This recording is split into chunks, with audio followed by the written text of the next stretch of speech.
ಎರಡು by elections, ಎರಡಕ್ಕೆರಡು ನಾವೇ ಗೆಲ್ತೀವಿ. ಮತ್ತೆ ಪಂಚರಾಜ್ಯಗಳು ಎಲ್ಲ ಏಪ್ರಿಲ್ ತಿಂಗಳಲ್ಲಿ ಚುನಾವಣೆ ಆಗುತ್ತೆ. ನಮಗೆ ತಮಿಳುನಾಡು ಮತ್ತೆ ಅಸ್ಸಾಮು ಕೂಡ ಚಾನ್ಸಸ್ ಚೆನ್ನಾಗಿದೆ. ಮತ್ತೆ ಅಲ್ಲಿ TMC ಸಹಜವಾಗಿ ಅಲ್ಲಿರುತ್ತೆ. ಇನ್ನು ಪಾಂಡಿಚೇರಿ ಇದೆಲ್ಲ ನೋಡೋಣ. ಅಲ್ಲಿ ಮೋದಿಯವರ ಅಲೆ, ವಿರೋಧಿ ಅಲೆ, ಮೋದಿಯವರ ವಿರೋಧಿ ಅಲೆ ಈ ಸಲ NDA ಕೂಟಕ್ಕೆ ಅನುಕೂಲ ಆಗುತ್ತೆ. ಯಾಕಂದ್ರೆ ಮೋದಿಯವರು ಟ್ರಂಪ್ ಹೇಳ್ದಂಗೆ ಕೇಳ್ತಾರೆ, ನಮ್ಮ ದೇಶದ ಹಿತಾಸಕ್ತಿಯನ್ನ ಬಲಿ ಕೊಟ್ಟಿದ್ದಾರೆ. ಮತ್ತೆ ಎಫ್ಸ್ಟೈನ್ ಫೈಲ್ಸು ಈ ತರ ನಾನಾ ಕಾರಣಗಳಿಂದ ಏನ್ ಮೋದಿ ಅವರ ಪಾಪ್ಯುಲಾರಿಟಿ ಇತ್ತು ಬಹಳ ಕೆಳಕ್ಕೆ ಬಂದ್ಬಿಟ್ಟಿದೆ. ಮೋದಿ ಅವರ ನಾಯಕತ್ವದಲ್ಲಿ ಜನಕ್ಕೆ ವಿಶ್ವಾಸ ಇಲ್ಲ ಈಗ. ಅದರಿಂದ ಈ ಬಾರಿ ಚುನಾವಣೆ ಇಂಡಿಯಾ ಕೂಟಕ್ಕೆ ಅನುಕೂಲ ಆಗುತ್ತೆ ಅಂತ ನಾನಂತೂ ಅಂದ್ಕೊಂಡಿದ್ದೀನಿ. ಈಗ ಬೈ ಎಲೆಕ್ಷನ್ ಅಲ್ಲಿ ದಾವಣಗೆರೆ ಟಿಕೆಟ್ ಕಾಂಪ್ಲಿಕೇಟೆಡ್ ಇದೆಯಲ್ಲ, ದಾವಣಗೆರೆ ಟಿಕೆಟ್ ಹೈಕಮಾಂಡ್ ತೀರ್ಮಾನ ಮಾಡ್ತಾರೆ.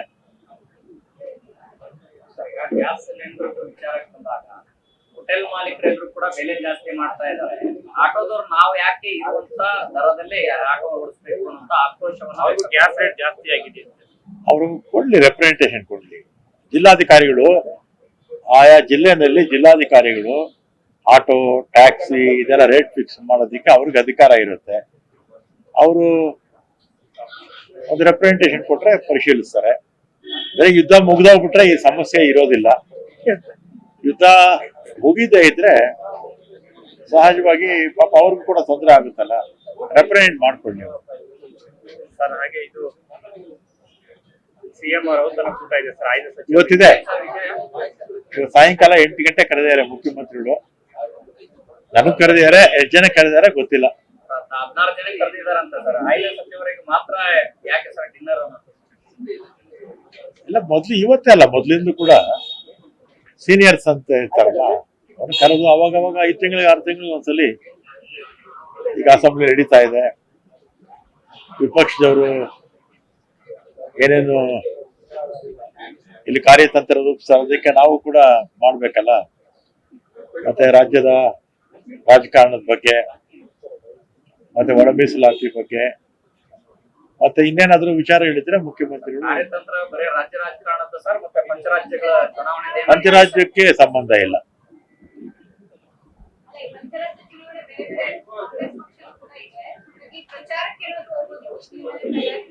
ಹೋದ್ಸಲಿ ಅದು AICC ಅವ್ರ ಮೇಲೆ ಡಿಪೆಂಡ್ ಆಗುತ್ತಮ್ಮ. ನನಗೆ ಲಾಸ್ಟ್ ಟೈಮ್ ಟ್ರಿವಾಂಡ್ರಮ್ಗೆ ಹಾಕಿದ್ರು. ಟ್ರಿವಾಂಡ್ರಮ್ ಅಲ್ಲಿ ಹೋದ್ಸಲಿ ಟ್ರಿವಾಂಡ್ರಮ್ ಸಿಟಿಗೆ ಹಾಕಿದ್ರು. ಆ ರೀತಿ ಹಾಕ್ಬೋದು. ಮತ್ತೆ ನಾವು CM, DCM ಎಲ್ಲ ಹೊಸೂರು, ಡೈನಿಕೋಟೆ, ತಳಿ ಎಲ್ಲ ಹೋಗಿದ್ವಿ. ಹೋದ್ಸಲಿ ನಾವೆಲ್ಲ ಕೂಡ ಹೋಗಿದ್ವಿ. ಹಾಕ್ತಾರೆ ಎಲ್ಲರಿಗೂ, ಬೇರೆ ಬೇರೆ ರಾಜ್ಯಗಳಿಗೆ.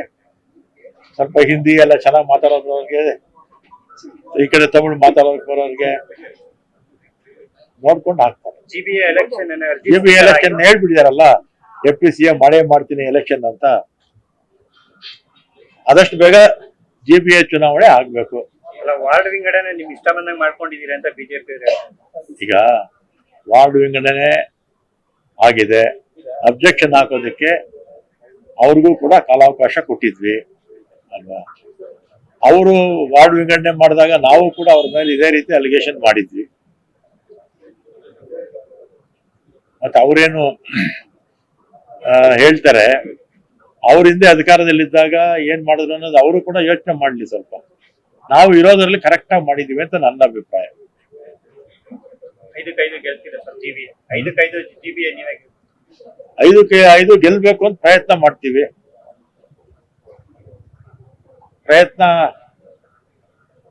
ಆಮೇಲೆ ಜನ ಏನ್ ತೀರ್ಮಾನ ಮಾಡ್ತಾರೋ ನೋಡ್ಬೇಕು. ಆಮೇಲೆ ಜನ ಯೋಚನೆ ಮಾಡಿ ಮತ ಹಾಕಿದ್ರೆ ಕಾಂಗ್ರೆಸ್ ಪಕ್ಷ ಬೆಂಗಳೂರು ನಗರಕ್ಕೆ ವಿಶೇಷವಾಗಿ ಕಾವೇರಿ ಮೊದಲನೇ ಹಂತದಿಂದ ಹಿಡಿದು ಒಂದೇ ಒಂದು ಬಿಟ್ರೆ ಒಂದು ಹಂತ, ಈಗೇನು 4th ಸ್ಟೇಜ್ ಅಲ್ಲಿ 4ನೇ ಹಂತ ನಡೀತಾ ಇದೆ, ಒಂದು ಬಿಟ್ರೆ ಉಳಿದಿರ್ತಕ್ಕಂಥದ್ದು ಎಲ್ಲ ಕೂಡ ಕಾಂಗ್ರೆಸ್ ಪಕ್ಷನೇ ತಂದಿರೋದು. ಆಮೇಲೆ ಬೆಂಗಳೂರು ಪಾರ್ಕ್ಗಳಿರ್ಬೋದು, ಸೆಲ್ಫ್ ಅಸೆಸ್ಮೆಂಟ್ ಸ್ಕೀಮ್ ಇರ್ಬೋದು, ಅಥವಾ ಸ್ವಚ್ಛ ಬೆಂಗಳೂರು ಇರ್ಬೋದು, ಸ್ಟಾರ್ಮ್ ವಾಟರ್ ಲೈನ್ಸ್ ಕಟ್ಟಿದ್ದಿರ್ಬೋದು, ಎಸ್ ಎಂ ಕೃಷ್ಣ ಅವ್ರ ಕಾಲದಲ್ಲಿ, ಸಿದ್ದರಾಮಯ್ಯ ಅವ್ರ ಕಾಲದಲ್ಲಿ, ಮತ್ತೆ ಇಂಟರ್ನಲ್ ರಿಂಗ್ ರೋಡ್ಸ್, ಮತ್ತೆ ನೈಸ್ ರಸ್ತೆ, ಬೆಂಗಳೂರು ಏರ್ಪೋರ್ಟ್ ತಂದಿದ್ದು ಮನಮೋಹನ್ ಸಿಂಗ್ ಅವರಿದ್ದಾಗ, ನೈಸ್ ಇದು, ಮತ್ತೆ ಇದು ಬ್ಯಾಂಗ್ಳೂರು ಮೆಟ್ರೋ ಮನಮೋಹನ್ ಸಿಂಗ್ ಅವರಿದ್ದಾಗ ಫೌಂಡೇಶನ್ ಹಾಕಿದ್ದು ಧರ್ಮ್ ಸಿಂಗ್ ಅವರಿದ್ದಾಗ. ಇದೆಲ್ಲ ಕೂಡ ಕಾಂಗ್ರೆಸ್ ಪಕ್ಷನೇ ಕಾರಣ. ಆಮೇಲೆ ಬೆಂಗಳೂರು ಸುತ್ತಲೂ 7 TMCಗಳಿತ್ತು, 7 TMC, 7 CMC, 2 TMC. ಅದಕ್ಕೆಲ್ಲ ಕುಡಿಯೋ ನೀರು ಕೊಟ್ಟಿದ್ದು, ಸ್ಯಾನಿಟರಿ ಕೊಟ್ಟಿದ್ದು, ಮತ್ತೆ ಅಲ್ಲಿ ಅಭಿವೃದ್ಧಿ ಆಗಿ ಮಾಡಿದ್ದು. ಮತ್ತೆ ಅದಾದ್ಮೇಲೆ 100 ಹಳ್ಳಿ ಬಿಜೆಪಿಯವರು JDS ಸಮ್ಮಿಶ್ರ ಸರ್ಕಾರ ಇದ್ದಾಗ ಸೇರಿಸ್ಬಿಟ್ಟು ಹೋಗ್ಬಿಟ್ರು. ಹಳ್ಳಿಗಳು ಸೇರಿಸ್ತಾರೆ ಅಷ್ಟೇ, ಅಭಿವೃದ್ಧಿ ಮಾಡಲಿಲ್ಲ. ಆಮೇಲೆ ನಾವು ಆ ಎಲ್ಲ 100 ಹಳ್ಳಿಗಳಿಗೆ ಕುಡಿಯೋ ನೀರು, ಸ್ಯಾನಿಟರಿ, ರಸ್ತೆಗಳ ಅಭಿವೃದ್ಧಿ ಎಲ್ಲ ಕಡೆ ನಾವೇ ಮಾಡಿದ್ದು. ಆಮೇಲೆ STPಗಳು ಬೆಂಗಳೂರಿಂದ ಆಚೆ ಹೋಗುತ್ತಲ್ಲ ಗಲೀಜ್ ನೀರು, ಅದಕ್ಕೆಲ್ಲ STPಗಳು ಮಾಡಿ ಅದನ್ನ ಕೆಲವು 2-3 ಜಿಲ್ಲೆಗೂ ಕೂಡ ಕಳಿಸ್ತಾ ಇದ್ದೀವಿ. ಶುದ್ಧೀಕರಣ ಘಟಕಗಳು STPs.